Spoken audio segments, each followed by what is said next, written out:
you very much, Chef. So let us go to the book of Matthew, chapter 20 and verse 25. It will give us a good background to the study that we're going to have today. Matthew chapter 20 and verse 25, and it says the following. Um, Jesus called them together and said, "You know that the rulers of the Gentiles lord it over them, and their high officials exercise authority over them. Not so with you. Instead, whoever wants to become great among you must be your servant, and whoever wants to be first among you be your slave, just as the Son of Man did not come to be served, but to serve and to give his life as a ransom for many." Now that reminded me that I've not projected our presentation. Let me get it. This one is about, it's an aspect of life that we want to talk about, and I hope by the end of it we will have the Lord speak to our hearts. So there's a screen that is coming, there's a picture that's coming on your screen. It's about social dominance orientation, and there's a question mark after it. And then after that, it's like, "It shall not be so among you." The statement, it shall not be so among you, comes from the book of Matthew chapter 20 and that should be verse 26. And then you can also find the same in Mark chapter 10, the last verses, I think from verse 30 something to 40. Somewhere there, we are going to capture it. But I want us to consider an aspect of life that we all engage in. It's about social dominance, and it says social dominance orientation. An orientation is an attitude or a mindset.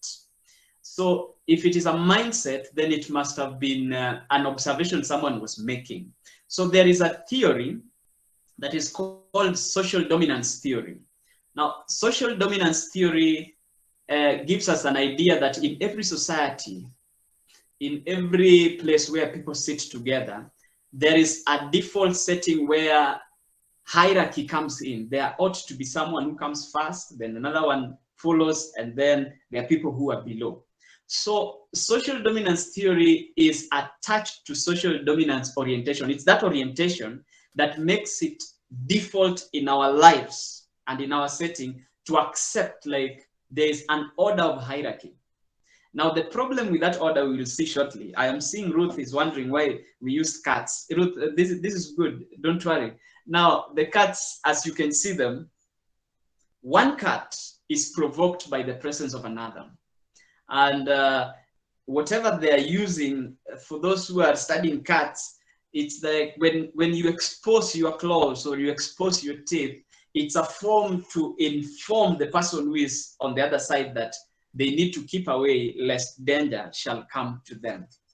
Now, let's go to class a bit briefly. It will be as brief as possible, this class, and then we get to this verse so that we get an understanding of what this is about. Now, social dominance theory is also linked to what is known as social Darwinism. I don't know if I can still be heard. Yes, you can be heard. Oh, yes, yes. Thank you very much. Now, social Darwinism. Let me mention something that we may all know, we may have interacted with. It's called survival of the fittest, or in other quarters, it's called survival for the fittest. Now, the person who came up with that term is not Charles Darwin, but it is this guy called Herbert Spencer, and he lived between 1820 to 1903. Now, he picked the idea of Darwin. You know, Darwin and his evolution theories and all those, he did not touch so much on humanity. But now this guy picked Darwin's concept and then brought it to how we relate with one another in everyday activity, whether it's a political way or in a social way or in a religious manner or in an economic way, how people just relate. And these people, I think they really took a lot of time observing human behavior. And some of the things that they came up with, they're very accurate. They're a perfect representation of who we are as a people. Now, Herbert Spencer, in this concept of social Darwinism, remember the subject today is social dominance, question mark. It must not be so among you. It shall not be so among you. Now, according to social Darwinism, societies evolved from lower, that is barbarian, to higher or civilized forms. And let us make it very practical and simple. How the world is aligned, if you look at it, Kenya and other countries of middle income or lower income economies, they are considered developing countries or third world countries. And other advanced countries or advanced civilization, you can call it Europe, you talk about US, you can talk about other giants like China and all those, they are stronger economically. They have infrastructure which are powerful, their economies are huge, their GDP is really big. So they are considered developed. So there's hierarchy already. Now, the concept of that hierarchy, and before I get to the concept of that hierarchy, even in the developed countries, if you look at the population, there is a segment of population that is considered superior to another. Now, the superiority issue comes in based on the amount of money people have, for instance, or the color of their skin, or their religion, or any other thing that humans can bring up to create a hierarchy. So naturally, we are oriented towards creating hierarchies. And then there's natural selection. So this is something that is common with Darwin, but it talks about natural selection in the social setup as human beings. And it says that most capable people survive and least capable people die out. So for instance, if you're living in a poor country, you are more likely to die out of sickness, malnutrition, and all those other things. And your death will not be considered something significant. It will be considered as an outcome of natural selection. It means you are not fit to survive. So your death is justifiable in the concept of survival of the fittest. You are not fit to survive. So the social Darwinism argues that interfering with this process where you are not able to survive and then you are rescued, when that is interfered with, then it may not really go well. Now let's look at let's go further and look at the next slide. The next slide still talks about social Darwinism, still Herbert and Spencer. And then it justifies the action of industrialists. And then the second point is very important. It says individuals and societies are in competition with one another. Individuals and societies are in competition with one another. Now, we may be thinking that we are free from the theory of evolution as projected by Charles Darwin. We may be thinking that we are safe from social Darwinism as postulated by Herbert Spencer. But inside each one of us has been instilled the idea of competition. We are competing with one another, or as individuals or as societies. Let me give an example. As you're growing up, you're taken through an education system where you're told you have to compete your classmates, and the best of you gets admission to the next class, or they get a better job because they defeated the rest, they're better than the rest. So you have to be stronger academically to get on top of the ladder. And if you're looking at those pictures, I want you to look at the lower picture. The lower picture, there are people, a majority are carrying, I don't know how I can describe it. I describe it well, but someone is sitting on top. If you can look at that guy sitting on top, he's smoking what looks to me like cigar. And he's like having the luxury of his time and he's doing fine. Why? Because according to social Darwinism, he has influence, he has power, he has all the things that happen and makes the society move. The people below him, they look to me like the professionals, because they are sitting on nice tables, like it looks like a boardroom. They are making some decisions. They're doing fine in life, and they're dressed in suits and stuff like that. But they are lifting the person who is on top. Now, below the people, there's the working class and the people looking like they're okay. And now the common masses, I can see a bald-headed person. They are bending in a way to show that they're really suffering from the load or the weight that is enforced on them by the person sitting on top, plus the weight of the working class. Now, this kind of a system is what is called social Darwinism system. And as we are, as a people, every day of our lives, we are working towards going up the hierarchy defined by social Darwinism. Now, social Darwinism operates on the principle of survival of the fittest, and this principle was coined by Herbert Spencer. Now, I know we are wondering if today's service is about theories and Darwin and sociology and all those, but I want you to look at this well, and then when we get to the next slide, we will be identifying forms of dominance, and then we come to back to the Bible. You've looked at the way people have to find a way to dominate over others, and other common forms of dominance that we know. They're all outlined there. You can see them. The first one is race. It gives us the notion that because your complexion or the color of your skin is different from the color of your neighbor's skin, now you are superior, or you dominate over them because their skin don't look like yours. You can talk of nationality. I know it's a call for us to be what is that term called? I'm looking for this term, patriotic. So you think you can die for your country because you have to promote the things of your country, you have to love your country, you have to work for your country, you have to defend your country, you have to stand with your country's flag. So it means that your country in one way should have dominance over the rest. It is better than the rest. You look for reasons why your country should be better than the rest. And then other things like we have caste, religion, ethnicity, ability, and our status. And then it comes now to sexuality. And allow me to link that to gender, where now you feel you should dominate over the other gender because of the difference in gender. You are this gender and other gender should not talk or should not do things in your life. You feel like the other gender should not perform other responsibilities. And then it becomes a competition between one gender against the other gender. And it goes on and it goes on.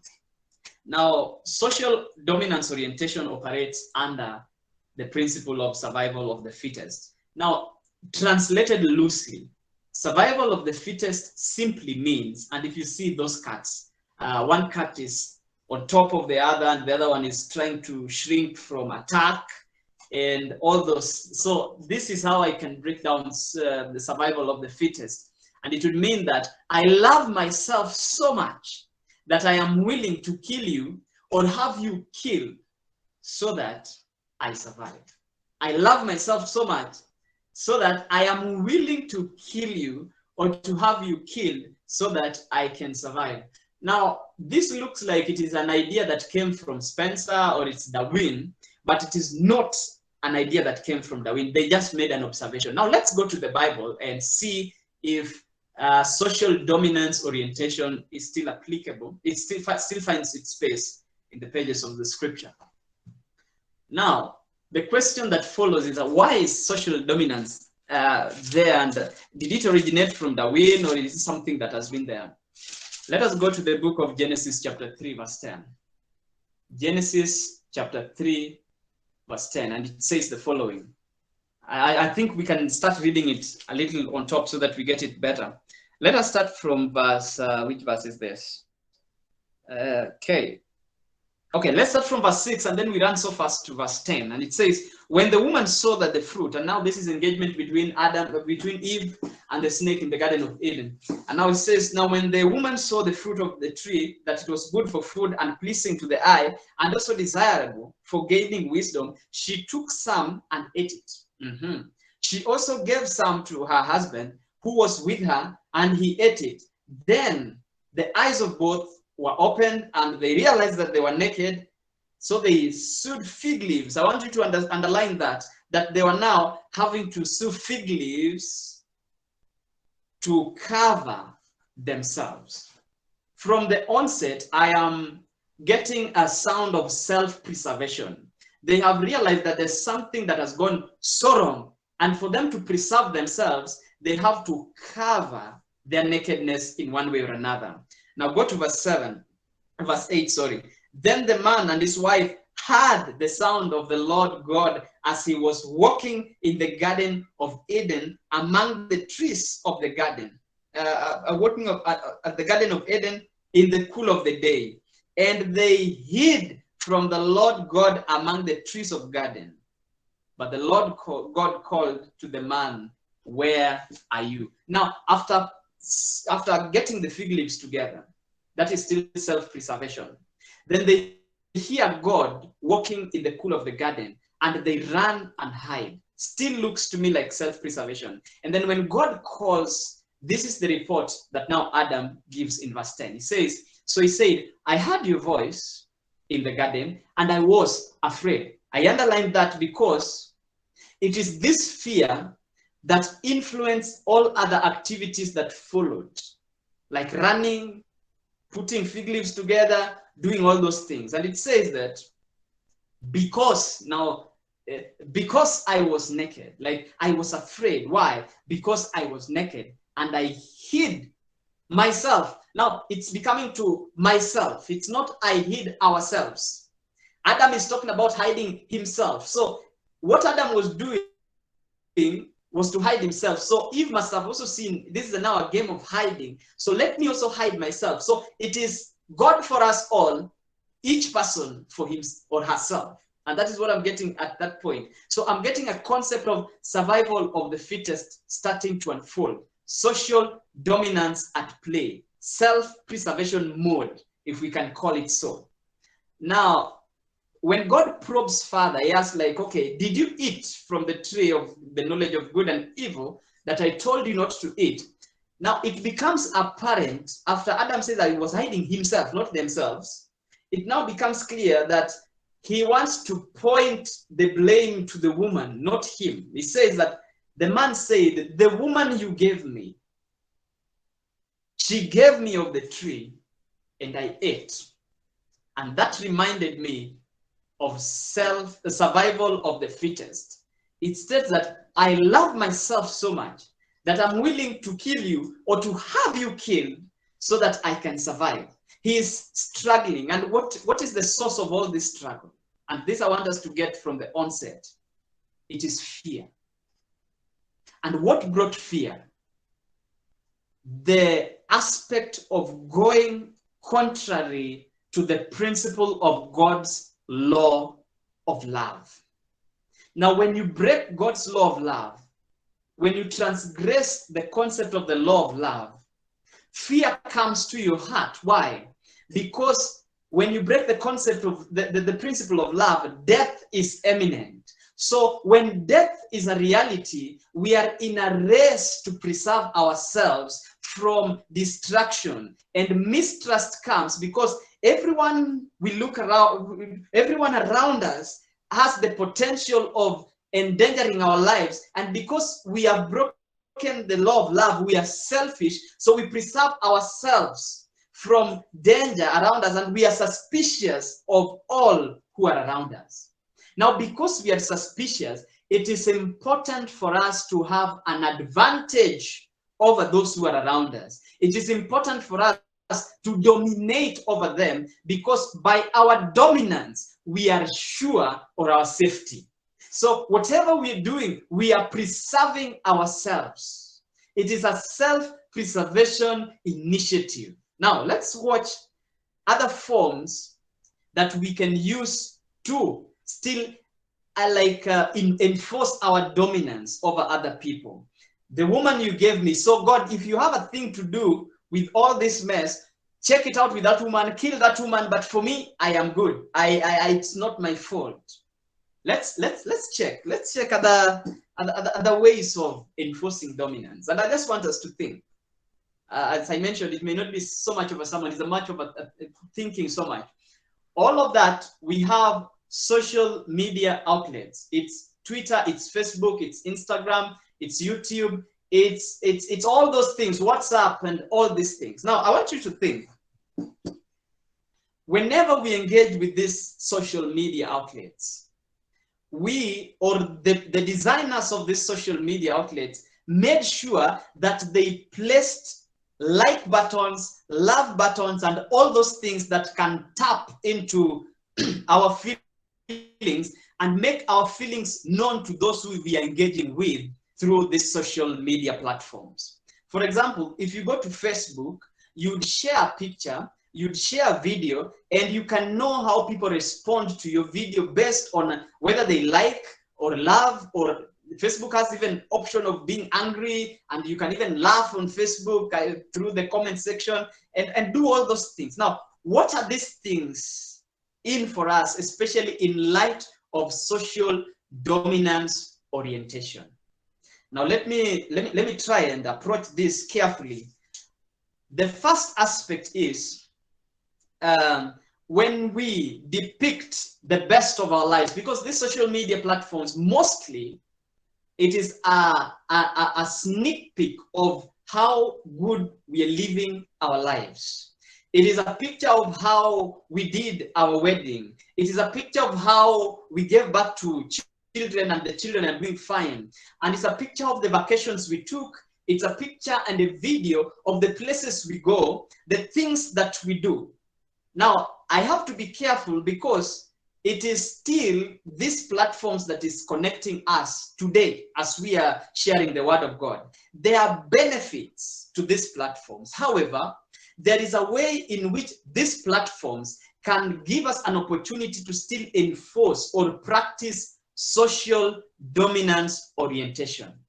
Now, people buy cars, people buy land, people get married, people do things. And when these things are done, we share them online. Now, when they're shared online, someone will get the attraction or the impression that someone is really doing good. So it brings sort of a competition within you, so that when you saw someone went for vacation, or they dressed in a particular way, or they bought a given car, or they built their house, or they got promotion, they got a job, they did whatever they did, it would also give you that pressure so that you can also move. That pressure is good. However, when it comes in the spirit of competition, it then comes under the guise of, or under the theme of social dominance orientation. We want to do something to outdo what we did previously, or to outdo what the neighbor is doing. We are competing. So we are trying to dominate. We are trying to gain dominance. And look at the next picture. It's also interesting. A very interesting picture. It talks about just for the likes. I don't know if it's come on your screen. Yes, it talks about just for the likes. So the more likes we get, the merrier it becomes. So when people like us on social media, we feel good. We feel gratified. There's some sense of gratification that we feel like, oh, I think my clothes was dope, or my car is good, or the place we go for is good, and all those things. So when it is about ourselves, it means that we are feeding ourselves something. The social media is an opportunity for us to feed an aspect of us that we feel is empty, or we feel is doing now averagely good or better than those ones of the rest. Now, away from social media and the other things that we're doing, let us go to another aspect that now we can even still relate with the better, in a better way. Look at all these things. On your screen, the last picture, you'll find our president. That's our president, Uhuru Kenyatta. The other one was those are army officials. I think that was General Karandi and someone. Now they are examining the weapons, the artillery, and all those things. And on the other side, I think this is the others are American, and the other one was, I think, German or someone.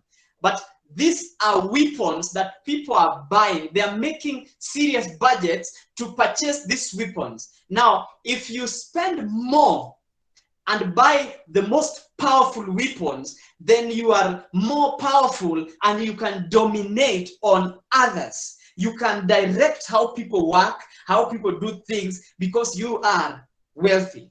Now, I got some report. It was a report that was published in April 2020 on how the United States is spending on defense. I couldn't risk putting our country's budget here. It diminishes into insignificance. But I want just to see how this works.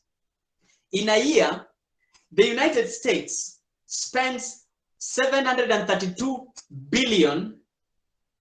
That is their budget on defense. Now, this defense means they have to manufacture bombers. They're bombers. They're those planes that just they're bombers, and they have to buy they have to service their military. They have to buy weapons. They have to do these things. And these weapons, they don't bring life. They destroy.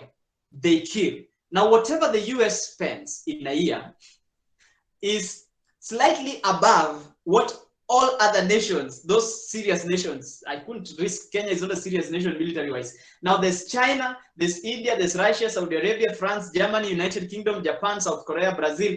All these countries are developed countries. Now, whatever they spend in a year, if you compare to whatever US spends in a year, the US budget is slightly above all of them.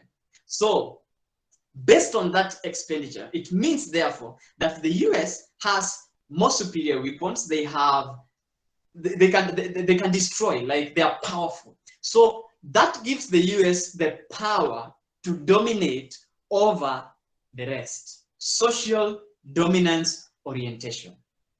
Now, that is what happens on the other end. Let us get to now the Bible. We've walked through social media. I would have okay, before even we get to that, allow me just to mention a few. Those ones were not on the slide, but I can just mention them a bit. Social dominance is also expressed on the type of lifestyle we want to adopt.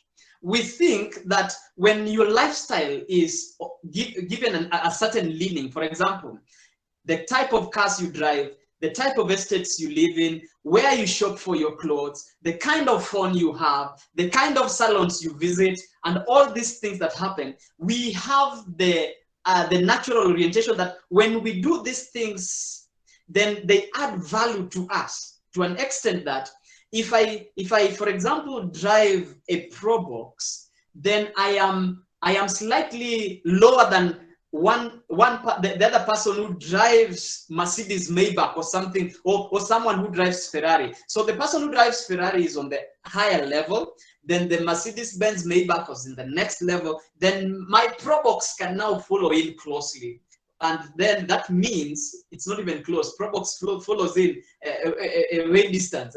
And then now we can talk about other things like the people who are walking and don't have cars. Before we talk about the people who are walking and don't have cars, can we talk about the people who have motorcycles and people who have bicycles? So there's that ladder, there's that hierarchy that comes. So to an extent that we think that those, but by getting a Maybach, if you had a Probox, gives you a better standing in the society. To an extent that the person who is walking, if he gets a bicycle now, he is rising up and his value is being added. Now, beloved, whether we admit it or not, we are all participating in one way or another in this form, in all this hierarchy thing. Look at it in this sense. Someone who let's say, whatever, if you're putting on designer clothes and someone gets second-hand clothes, the person putting on designer clothes looks like he's more accomplished, he's more valuable than the person who is putting on second-hand clothes, or what we call the mutumba. But the question then is, what is your value as a human being? If you feel that wherever place you are in, you are not okay as a person until you start putting on designer clothes, until you get that job, until you get that car, until you get that promotion, until you get that Ferrari or whatever it is, like Is your value in yourself, or is it attached to the things that are around you? If your value is attached is your value is attached to the things that are around you, then you are an active participant of social dominance orientation. You have created in your mind a hierarchy where you have placed yourself below average because you don't have this, and because you live in that estate, and because you do all of these other things. Now, I think enough of that. We can talk about much about that later on. Now, let's go to Matthew chapter 20. There is social dominance within Christ's circle. Social dominance orientation. Now, Matthew 20. Let's get to Matthew 20. When you start from verse 20, let's start from Mark 10. Matthew 20 is about the mother. Mark 10 is about the sons. Let's start from Mark 10, and I may start it slightly above. Now, Mark 10 says the following, verse 37. But let me see, which one will we start from? Let's start from verse 35. The verse 35 says, then James and John. I want you to get that very well. James and John. These are good disciples. Then James and John came to him and said, Teacher, they said, we want you to do for us whatever we ask. Now, these are disciples. I want you to get the notion. We want you to do for us whatever we ask. And then they replied, then Christ says, now, what do you want me to do for you? And verse 37, they replied, let one of us sit on your right and the other at your left in your glory. This is the story where Christ is now saying, it shall not be so among you. Now, Peter and James are coming, and they're telling Jesus, okay, here's the thing. We have waited for Messiah. Finally, the Messiah is here. And I know you are launching your kingdom. We've had John the Baptist talk about it. And now that you're here, we have a request as people who have left all to follow you. And our request is simple. In your kingdom, let one of us, because they are brothers, John and James, you have to love your brother. Let one of us, if one of us is on the left, the other one is on the right. Now here, the version from Matthew chapter 20 and verse 21. Social dominance orientation. Matthew chapter 20 and verse 21. But I'll not start from 21. I will start from verse 20. Verse 20 says, then the mother of Zebedee's sons, Zebedee's son is John and James. Then the mother of Zebedee's sons came to Jesus with her sons, and kneeling down, asked a favor of him. Now, this is reported differently. Mark and Matthew, they report the account, but it's not the order of reporting that is important. It is the content of what is reported that is important. And here the content is, there is some special request that these really beautiful, amazing disciples are asking. And it says in verse 21, now this is the mother requesting. And the mother was a very staunch disciple of Christ, served with all her resources, welcomed them in their home. That was an amazing family, and even offered her two sons to go and be Christ's disciples. Now it says, the offer is, what is it that you want? He asked. Then verse 21 says, she said, grant that one of these two sons of mine may sit at your right and the other at your left in your kingdom. Now, we may not have all the time to discuss the context, but let me just give a brief highlight. Now, at the time when Christ is living, it was almost the peak of Roman oppression. And as the Israelites were, they hoped and expected Jesus to come down as a military Messiah who'd break the yoke of oppression, who'd break the yoke of taxes that were on their necks. They were at a time when they were crying loud that they needed to breathe, if George Floyd's illustration was anything to go by. They were at a time when they could not live. They were oppressed from left, right, and center. And when they now heard Christ has come and is the promised Messiah, their hopes were lifted up because they knew finally there's a breakthrough. We are not going to be slaves anymore. And those who have been dominating over us, it is time for us to dominate over them. Now, social dominance orientation is not just affecting those who are dominating over others, but even those who are dominated over, they suffer because they are waiting for an opportunity for them to get power, to get money,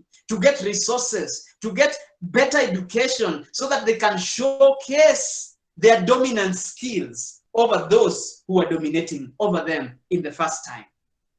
Now, James and John were scheming, and they looked at Christ and they knew that the kingdom was here. So while they were Christ's disciples, they were in the close circles. They had listened to Christ speak. They had watched him heal people. They had seen his interactions, but they were still stuck in their minds. And they were stuck to this social dominance orientation. Now, yes, there's the overall, the overwhelming excitement that Christ is going to break the yoke of Roman oppression. But even among the 12 disciples, there was still the desire by James and John, not just James and John. It was a desire shared by all the disciples. And this can be seen because shortly before this, they had asked that, who is greatest amongst us? And it is always that aspect of greatness, like so that you can dominate, you can have more power, you can have more privileges, you can be served, you can do all these things. And then the conversation continues. The conversation continues. Let's read the conversation in verse 22. Now, when the young man had this, verse 22 of 20. It says that Christ tells him, you do not know what you are asking. Now, we are not going to dwell so much on what Christ said. I want you to see the reaction of other disciples. Now, verse 24 of Matthew chapter 20 says, when the 10 heard about this, heard about what? That James and John are somehow trying to present their application letters so that they can dominate over the 10. Now, when they had this, they were indignant, they were angry, they were wroth with these two brothers. Now, why are they angry? Are they angry because they believe in the principle of equality, or are they angry because it is not them who are asking for these privileges? Were they angry because they wanted equality, or were they angry because actually someone was getting an upper hand? Now, let me pause there a minute and just talk in an open way. Every time some people are angry when power is abused, they are not so much angry about the abuse, but they are angry because it is not them who are abusing that power. They are angry that it is not them who have these resources to lord it over others. And in most instances, for example, in Kenya and our corruption, in most instances when corruption cases are reported, we are not so mad because corruption took place, but we are mad because we are not the beneficiary of this corruption. Whenever we look at violence taking place, we are not so angry because violence took place. Like, let me say this, for example, violence in whatever case, someone hit you. You are not so angry because someone hit you, but you are angry because you didn't have the power to dominate over them. Whenever we look at the society and people are suffering, we are not mad that we are suffering with the people, but in the depths of our hearts, we were wishing that we had resources to accumulate so that we can dominate in a way that we will receive service and homage and influence, so that we can control the decisions being made. And all these things are an indication that we subscribe deeply to social dominance orientation. We are evolutionists at heart. We are not Christians.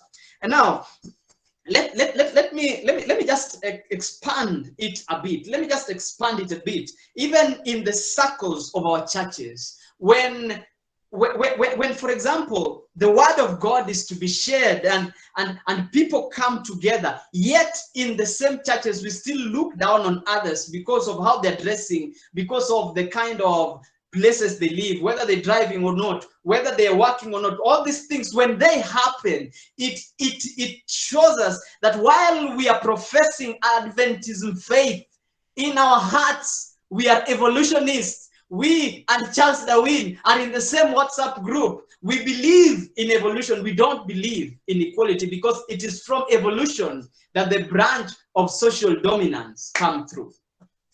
Now, let us continue and hear what now Christ calls them together and he tells them. This is important. I pray that we do not miss this.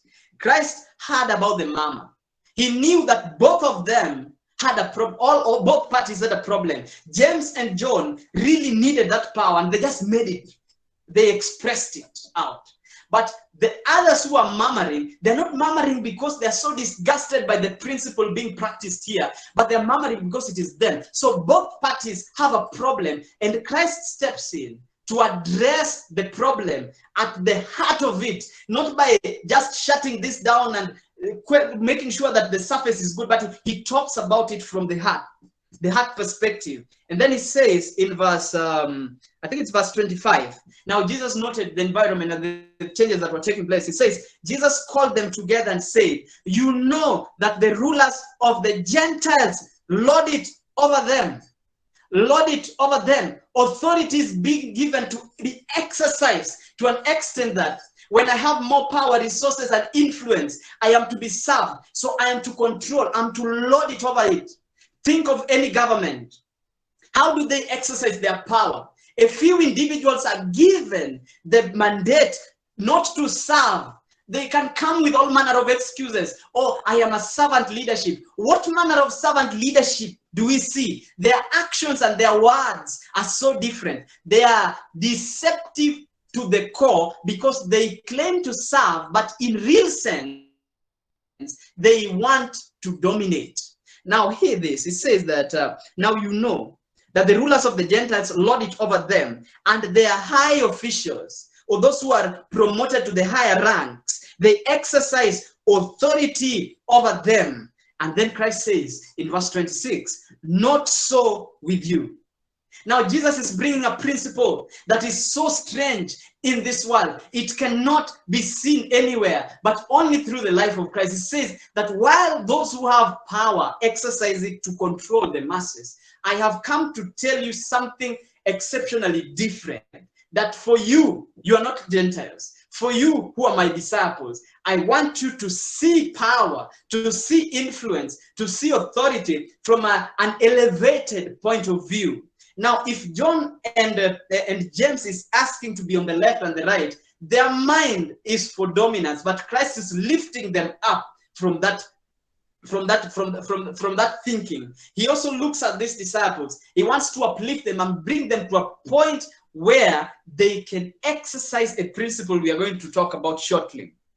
Now he says that it must not be so among you. Now, what is Jesus trying to say? And I want you to think, as we're talking, I want you to think about any worldly system. And when I talk about worldly, I'm not talking about sin. I'm talking about a system that is established on the principle of survival of the fittest. Think about governments, the way they are established and the way they exercise their control. Think about any system, whether it's democratic system, whether it's monarchical, it's a system of monarchy, whether it's aristocracy, whatever system, think of how they exercise their authority. And when we are in a democratic system, and fully democratic, if at all, the democracy is something to go by. But when the government gives instrument of power, as it is to the few elected individuals, it is these individuals who legislate laws, and then they give the laws to the masses, and then they have systems to enforce this law so that any lawbreaker is reprimanded, jailed, or imprisoned. So the law is imposed. And I want you also to think of like Elder Alan and those who are joining us from the UK. I want to think of the monarchical system and the drama that ensued after what's the guy, Prince Harry and Meghan brought a lot of issues, and the Good Morning, the Good Morning Britain host, his name is Piers Morgan. He really confronted, he was so upset by this this interview that Oprah had with the couple, you'd look at the time as you look at it, and then you it gets you to the death of the king, of Prince Philip, I think so. Is it? I think something, the husband to Queen Elizabeth now, when he died, you'd realize that this is a system that is set in a way that it is served, but they give the excuse that they are serving. But in reality, you'd find it is just a family business that is established on a notion of superiority. So that because you are royal, there are certain things or certain privileges that you access, and every other person look up to them, and every other person serves them in one way or the other. So what Piers Morgan was doing, he was just exercising his service to the monarchy, because in his mind he settled on the principle of social dominance orientation. He believes in his heart that somehow there ought to be that hierarchy, and it belongs to a given level, and there are people who should be on that level below. And this was the problem with these disciples at this point. Now Christ,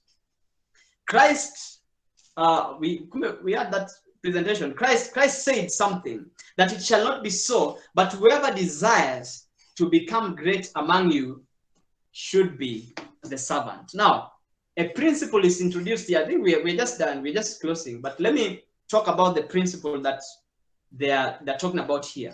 If you go to chapter 10, verse 45, this is the principle that Christ is introducing. He's saying, for even the Son of Man, he's equating greatness and whatever principle we should apply as Christians in dealing with one another. He says that even the Son of Man did not come to be served, but to serve. Forget about the empty rhetorics we get from politicians and monarchs about we are serving. They are not, they are serving, yes, but it is self-service, self-preservation. And then it says, for even the Son of Man did not come to serve, but to be served, and to give his life a ransom for many. Now, survival of the fittest was, I love myself so much that I'm willing to kill you or organize so that you are killed to preserve myself. But Jesus is saying that I love you so much. Now that is the principle Christ is saying. He's speaking a contrary principle from survival of the fittest. He says, I love you so much that I'm willing to give my life to you, for you, so that you can be preserved, that you can live. Now, when we started at Genesis, after breaking the principle of love, after violating the law of God, fear came in. And beloved, it is this fear. I think this one, let me now just speak it slowly. It's a heart message. It is fear that makes us to become selfish. It is fear that makes us to create this hierarchy order so that when I'm on top, I am safe. And when I'm below, I have to support the one on top as I also work my way up so that I can get on top. And the antidote to fear, as we will see, there's a diagnosis, which is fear.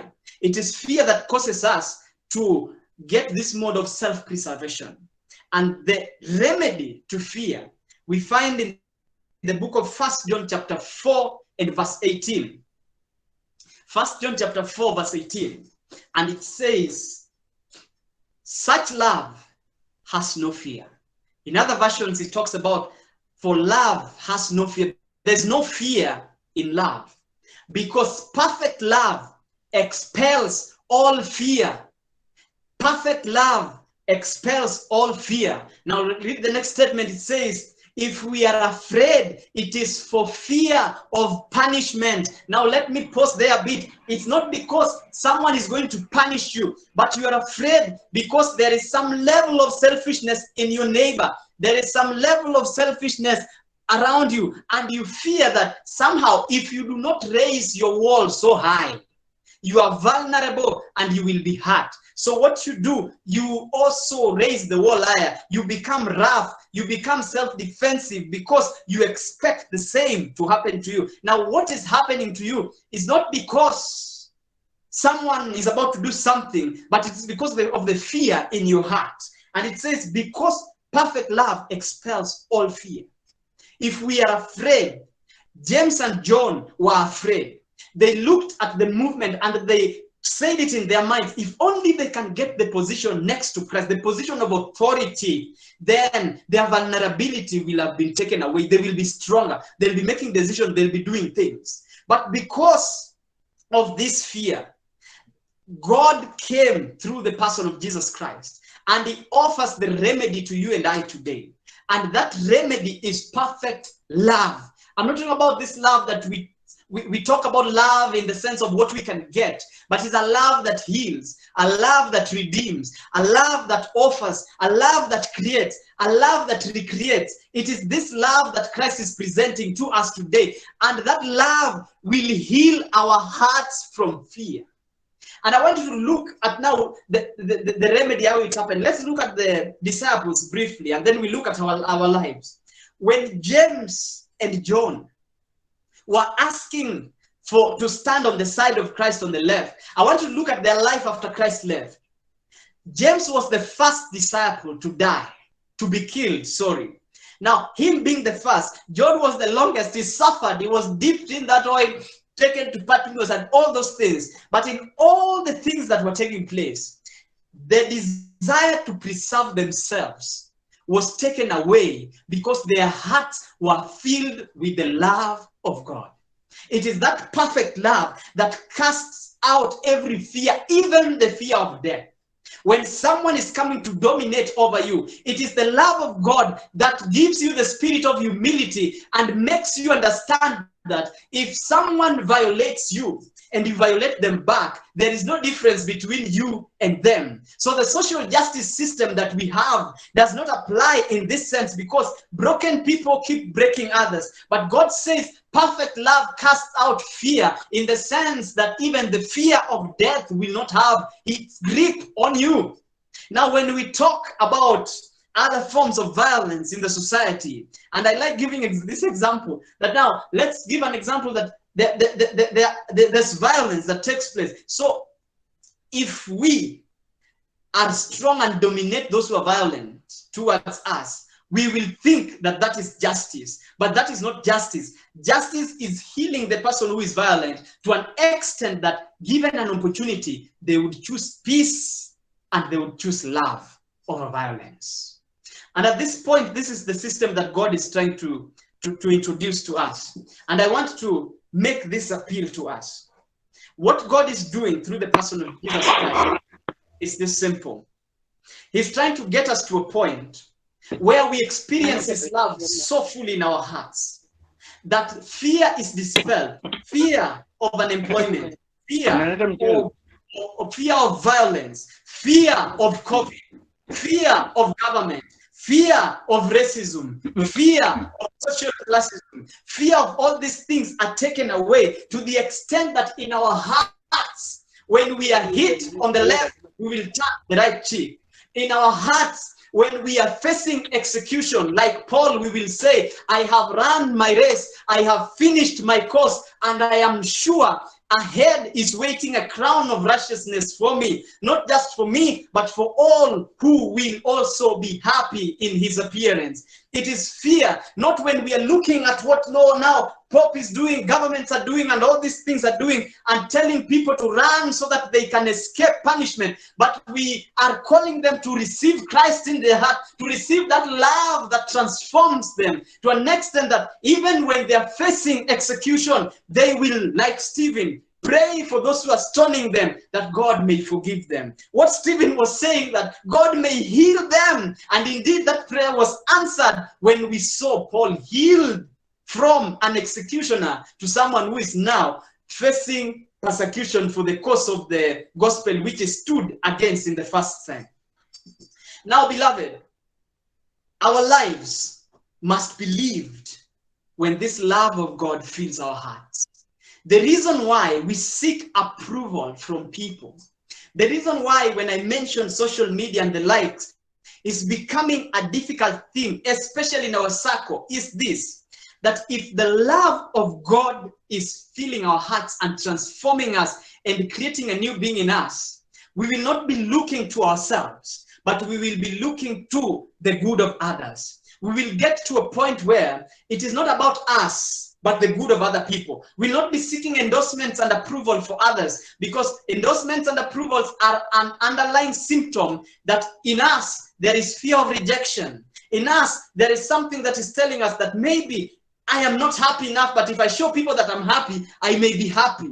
The reason why I may be so excited in posting the accomplishments of my life, the houses you build, the cars you bought, the places you went to, is because you want to show the world how happy you are. But beloved, if you're really happy, I don't think you need to shout to the world that you're happy. You need just to experience happiness, and then that happiness is experienced and shared among the social circles that are around you without necessarily having to publicize it. And in this statement of perfect love expelling fear, Christ wants to get us to a point where we do not look up to hierarchy for our satisfaction, for our guidance, and for any other thing. Christ is calling us into a personal relationship. Each one of us joined in this call. Every person that you're meeting, Christ is calling us to a personal relationship, a relationship of perfect love. And when this perfect love comes to our heart, it gives us liberty. Perfect love breeds liberty. And liberty is exercised through responsible self-governance. In the sense that you don't need authority to tell you what to do. You need to exercise love. You exercise self-governance. And let me just explain that a bit. Exercising responsible self-governance can be summarized in this manner. That you have experienced God's love, that it has transformed your heart so much, so that you have the freedom to do wrong. You have the freedom to do evil. But because the love of God fills your heart, you choose not to do evil, but you choose to exercise your skills, your resources, your intellect for the blessing of those that are around you, for the blessing of others. You choose to exercise or use your resources, use your capabilities to empower those around you, not because of what you're getting from them, but because of the love of God that is in your heart. Jesus did not die on the cross because we are going to give him kidneys and give him buffets every now and again. Jesus died on the cross so that we can be redeemed. It was for our benefit, not for his benefit. And that is the love that is supposed to be in us. It is called disinterested benevolence. You're giving not because of anything that is coming from them, but you're giving for their benefit, so that I have the power to harm a brother or a sister. But because of the love that has filled me, I will use my power and resources to be a blessing to that sister, to be a blessing to that brother. In the sense that I do not need authority to direct me. I do not need rules to show me what is to be done, but I will need the love that is in my heart flowing out in acts of mercy and kindness, in acts of lifting others around us, not for the purposes of an authority that has been created in us. And in our midst, beloved, the aspect of exercising authority is verily in us as it was with the disciples, and that it has been with humanity. Whenever we feel vulnerable, we want to gain power so that we can dominate. But Jesus is calling us to a higher ground, beloved. The call to us is so that we may experience perfect love, so that it takes away every fear, to an extent that we do well because of the wellspring of love within our hearts. And in that manner, can you imagine of a situation where everyone is free to do whatever they want to do, but because of the love in their hearts, they choose to do things, not for themselves, not for things that gratify them, not for likes in Facebook, not for any other thing, but to bless somebody else, and not to expect anyone to tell them thank you by publicizing it, but to find fulfillment and value in just ministering to their needs and putting smiles to their faces, revealing the true attribute of God. I think ours ends at that. Social dominance orientation not so. It shall not be so among you. There ought to be a point where we get as Christians to see that God is calling each one of us. No one should be lording anything over anybody, but all of us should be pointing to Christ, because it is only in Christ where we find that perfect love which casts out fear. So that when I see you, I see a brother, I see a sister, who we are together looking to Christ, so that Christ can give us that love that will cast out fear. It is not about the PhD. It is not about the resources. It's not about the Lamborghini. It's not about the Ferrari. It's not about your Pro Box. It is not about your designer dress. It's not about your latest hairstyle and the Brazilian hair and all those things. It's not about how you can quote this or that. It's not about how much you can spew in the spirit of prophecy and all this so that you can feel yourself dominant. It's not about all that, but it's about giving the opportunity for people to experience this perfect love in Christ so that they can be free from fear. Free from fear. God bless you all. And my prayer is that we may find this remedy in Jesus Christ. Let us believe and pray.